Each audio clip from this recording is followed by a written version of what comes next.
Hello friends, this is Gautam Pandey coming up with the next round of new simplified. इस video में हम बात करेंगे हाइड्रोपोनिक फार्मिंग के बारे में। तो सबसे पहले समझ लेते हैं कि आखिर ये न्यूज़ में क्यों है। देखिए, रिसेंटली बहुत सारे रिसर्च में ये बताया गया है कि हाइड्रोपोनिक फार्मिंग जल्द ही हमारी जो ट्रेडिशनल फार्मिंग है उसे रिप्लेस कर सकती है। तो ऐसा क्या है इस हाइड्रोपोनिक फार्मिंग में और क्यों रिप्लेस कर सकती है उसको समझेंगे। सबसे पहले समझेंगे कि हाइड्रोपोनिक फार्मिंग है क्या, और साथ ही साथ ये भी समझेंगे कि इसके कितने एडवांटेज हैं, कितने टाइप्स हैं। एक एक करके डिस्कस करते हैं। चलिए, सबसे पहले समझना जरूरी है कि हाइड्रोपोनिक फार्मिंग होता क्या है। देखिए, जैसे नाम से क्लियर है, हाइड्रोपोनिक मीन्स हाइड्रो, हम बचपन से पढ़ते आ रहे हैं H2O मीन्स वाटर से रिलेटेड है। तो एक ऐसी एग्रीकल्चर की टेक्निक जिसमें मैक्सिमम वाटर का यूज किया जाता है विदाउट सॉइल के, उसे हाइड्रोपोनिक फार्मिंग कहा जाता है। अगर कॉमन लैंग्वेज में समझे तो ऐसा कहा जा सकता है कि बिना सॉइल के अगर हम कोई प्रोडक्शन कर रहे हैं तो हमारी हाइड्रोपोनिक फार्मिंग के माध्यम से होती है। कैसे होती है जरा इसको समझना जरूरी है। देखिए, इसे इंडोर भी किया जा सकता है, आउटडोर भी किया जा सकता है। एक बात ऐसे समझते हैं कि अगर किसी भी प्लांट के लिए, ग्रो के लिए सबसे इंपॉर्टेंट चीज़ तीन ही चीज़ होती हैं। एक तो होता है हमारा वाटर, दूसरा होता है लाइट, और तीसरा होता है मिनरल्स। जितने भी मिनरल्स न्यूट्रिशन के लिए चाहिए। तो वाटर की बात हम कर रहे हैं, हाइड्रोपोनिक फार्मिंग में सिर्फ और सिर्फ वाटर से फार्मिंग होती है। दूसरे लाइट की बात हो रही है। लाइट अगर हम इंडोर करते हैं तो हमें आर्टिफिशियल लाइट की इंतजाम करने होते हैं। अगर आउटडोर करते हैं तो हमारा सनलाइट ऑलरेडी अवेलेबल होता है, और इंडोर होता है तो हमें LED वगैरह से आर्टिफिशियल लाइट तैयार करना पड़ता है। और थर्ड नंबर पे आता है मिनरल्स।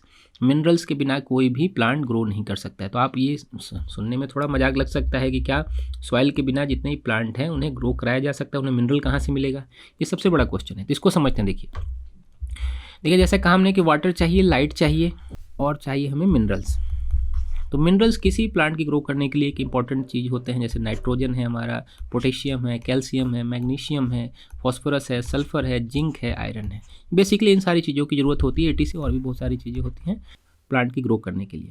तब बात आती है कि हाइड्रोपोनिक फार्मिंग में ये मिनरल्स कहाँ से मिलेंगे हमारे जितने भी प्लांट हैं उन्हें। तो देखिए, किया जाता है कि जितने प्लांट होते हैं उन्हें इस पाइप जैसी एक फॉरेस्ट बनाई जाती है, आर्टिफिशियल फॉरेस्ट, जिसमें बहुत सारे पाइप से वाटर कंटेंट सप्लाई किया जाता है, जिसे कोकोपिट कहा जाता है। ये जो पाइप देख रहे हैं आप, ये सारी चीज़ें देख रहे हैं, इन्हें कोकोपिट कहा जाता है। यानी कोकोपिट के माध्यम से इनमें जितने भी मिनरल्स होते हैं उनसे प्रोवाइड कराया जाता है।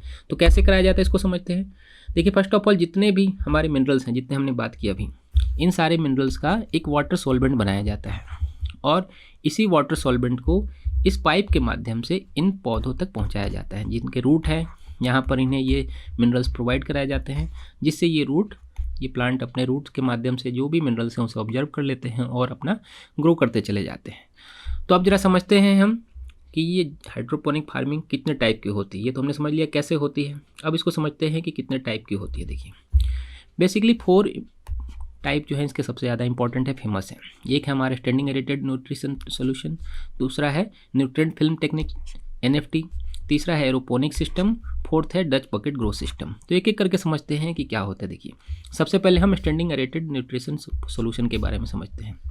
इसमें एक बकेट में वाटर को, जो भी हमारा सॉल्वेंट हमने बात की अभी, मिनरल्स वगैरह ऐड करके सॉल्वेंट बनाई जाती है। इस वाटर सॉल्वेंट को एक जगह जमा किया जाता है और इसमें ही किसी पौधे को ग्रो कराया जाता है।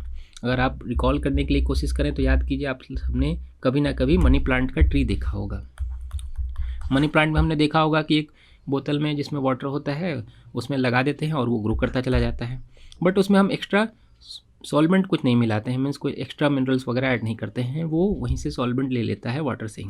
बट जो हम स्टैंडिंग एरेटेड न्यूट्रिशन सॉल्यूशन है, इसमें सॉल्वेंट मिलाते हैं। इसकी सबसे बड़ी कमी ये है कि इसे 10 to 15 डेज में जो वाटर सॉल्वेंट है उसे चेंज करना पड़ता है, मीन्स ज़्यादा वाटर कंटेंट की ज़रूरत होती है। तो इसलिए बहुत ज़्यादा फेमस नहीं है। सबसे ज़्यादा फेमस हमारा हाइड्रोपोनिक फार्मिंग का टाइप है वो है हमारे न्यूट्रिएंट फिल्म टेक्निक, जिसे शॉर्ट फॉर्म में NFT कहा जाता है। तो NFT में क्या करते हैं, देखिए, NFT में एक वाटर जो सॉल्यूशन है हमारा, इसमें जितने मिनरल्स उन्हें ऐड किया जाता है, और जिस पाइप की हमने बात की थी उस पाइप में ये फ्लो कराया जाता है वाटर कंटेंट को, सॉल्यूशन को, और यहीं से इन सारे पौधों को न्यूट्रिशन मिलता रहता है और वो ग्रो करते रहते हैं। इससे देखिए क्या होता है कि इससे वाटर क्राइसिस नहीं होती है। अब मान लीजिए आपके पास 2 लीटर वाटर है और 2 लीटर वाटर ही रोटेट करता रह रहा है, तो जब तक ये पूरी तरह से वेपोरेट ना हो जाए, वाटर ख़त्म ना हो जाए, तब तक ये रोटेशन में चलता रहेगा और जितने भी प्लांट हैं उन्हें न्यूट्रिशन मिलता रहता है। तो ये तो हो गई बात हमारी NFT की, ये जो सबसे फेमस टेक्निक है, इसी के माध्यम से सबसे ज़्यादा होती है। थर्ड नंबर पे आता है हमारा एरोपोनिक सिस्टम।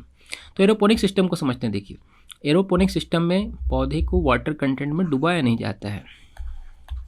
जो उसके रूट होते हैं वो वाटर में, सॉल्वेंट में डूबे नहीं होते हैं, ये हवा में रहते हैं और नीचे से स्प्रेड कराया जाता है वाटर का। इससे जो न्यूट्रिशन चाहिए होता है उन्हें, वो जड़ जो भी रूट है वो अपना ऑब्जर्व कर लेते हैं और धीरे धीरे वो ग्रो करते रहते हैं। तो ये भी फेमस है। और चौथे नंबर पे आता है सबसे ज़्यादा डच बकेट सिस्टम।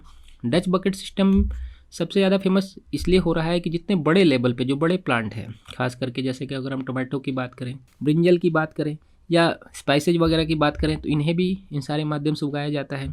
तो इसमें ज़्यादा हेवी फीडिंग चाहिए होती है। मीन्स जो प्लांट है उन्हें हेवी फीडिंग की ज़रूरत होती है, ज़्यादा न्यूट्रिशन की ज़रूरत होती है, क्योंकि उन्हें ज़्यादा ग्रो करना होता है। जो उनकी ट्री होती है वो ज़्यादा दूर तक फैलती है। तो ऐसे में ये डच बकेट सिस्टम लगाया जाता है। इसमें वाटर सॉल्वेंट को ज़्यादा से ज़्यादा मात्रा में रखा जाता है ताकि उन्हें ज़्यादा से ज़्यादा न्यूट्रिशन मिल सके। तो ये 4 फेमस टाइप हैं जिनके माध्यम से ये हमारी हाइड्रोपोनिक फार्मिंग होती है। अब इस हाइड्रोपोनिक फार्मिंग से क्या प्रॉफिट होने वाला है, एडवांटेज क्या है, इसको समझते हैं। देखिए सबसे बड़ी एडवांटेज है, जैसा कि आए दिन हम सुनते आ रहे हैं कि हमारी पॉपुलेशन बढ़ते जा रही है और हमारे पास जो लैंड है, एग्रीकल्चर लैंड, वो दिन प्रतिदिन कम होता चला जा रहा है। तो पॉपुलेशन बढ़ेगी तो जो हमारे फूड ग्रेन्स हैं उनकी डिमांड बढ़ेगी, और फूड ग्रेन्स की डिमांड जैसे जैसे बढ़ेगी तो हमें हायर प्रोडक्शन की ज़रूरत होगी। तो ये हमारी हाइड्रोपोनिक फार्मिंग सिस्टम से हायर प्रोडक्टिविटी अचीव की जा सकती है, ज़्यादा से ज़्यादा प्रोडक्टिविटी बढ़ाई जा सकती है।